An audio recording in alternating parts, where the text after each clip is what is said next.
So this is my meditation and therapy vlog for the day. So I rode my bike to my appointment, which was really, really cool.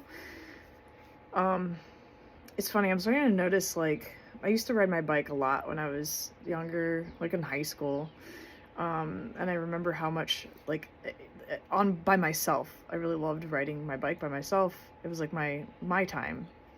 And I'm finding how much when I do that, it like really like lifts my spirit or something, or it's just reminding me of connecting to that um,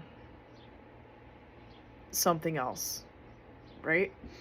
Um, so yeah, I contemplated riding today because it looked like it was gonna rain, and I was like, I don't know. It was like a 30-minute bike ride there, and I just went for it, and really glad I did because it was really great. So something I'm kind of starting to notice is like the little things when you're really present, like the wind blowing by your face, or like the sound of a fan. um it's really bringing me back to, it's reminding me of times throughout my life, especially when I was like a little kid, that I was really aware of that stuff. And whether the situation was good or bad, like I can remember, whatever, how was happening around me in my environment or whatever, whether good or bad didn't really matter, because the moments that I connected to being really present and connected to something else felt right.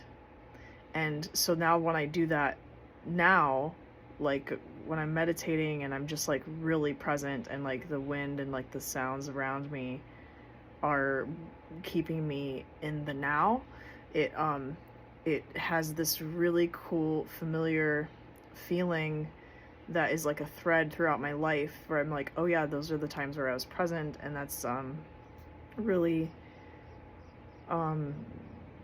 where I should be all the time, really. But as we know, that can be very challenging, so it's just to put that into practice. So when I got to therapy, we're working through, I'm working through some things, surrounded by,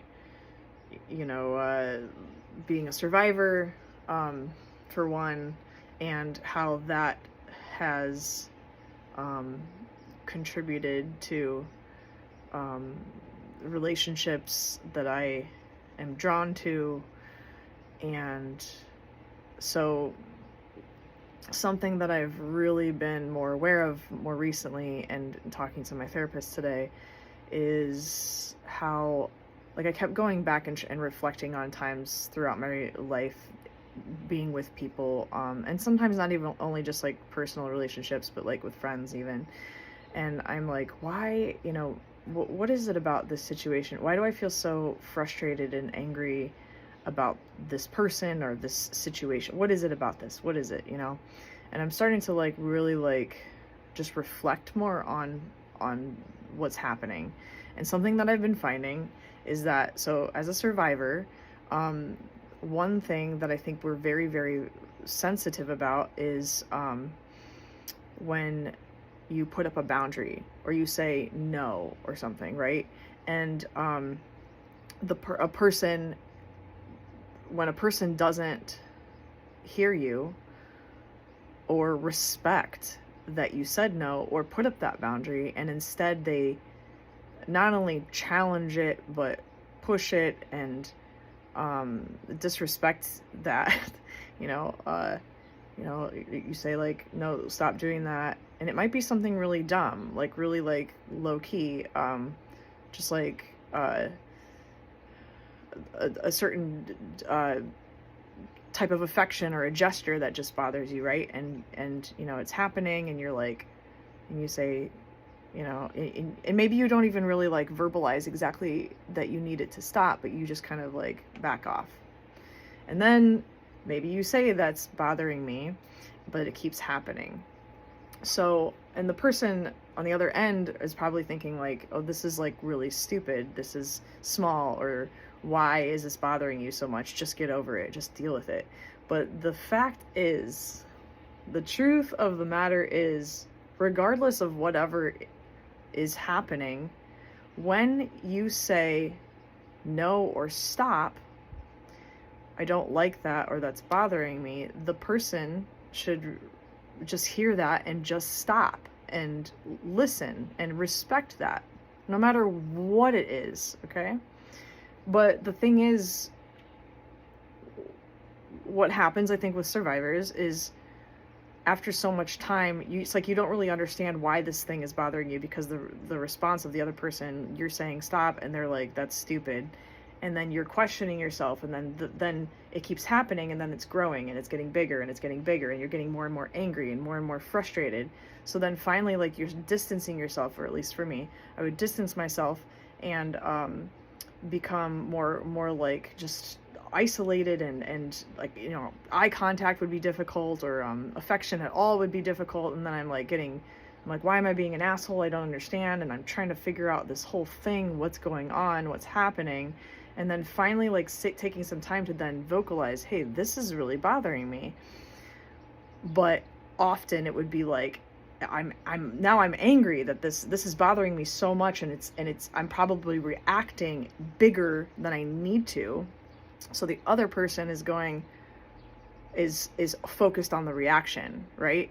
So they're so focused on the reaction of you that they aren't hearing, they're still not hearing that the whole reason that you're here is because you felt like the whole time that you were disrespected in terms of what your boundaries are.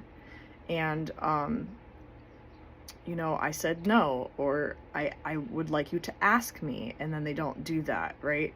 So then by that time, it's this blow up, and then they're pissed because you're pissed, and that doesn't even really, you know, nothing really adds up at that point, right?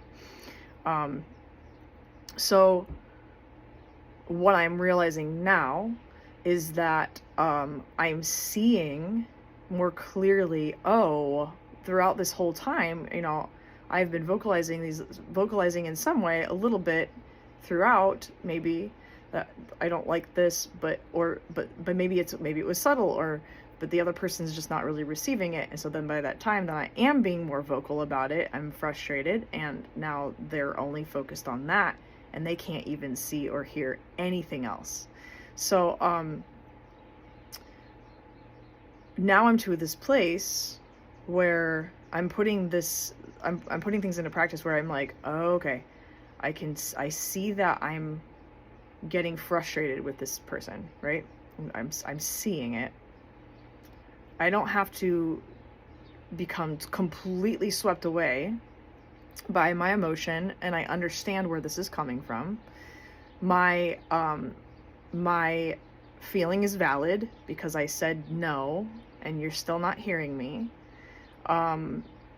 So I'm going to say no again, and now I'm going to walk away. But I'm not going to take on this energy and this anger to this extreme where it makes me a certain way, because you're going to focus on that.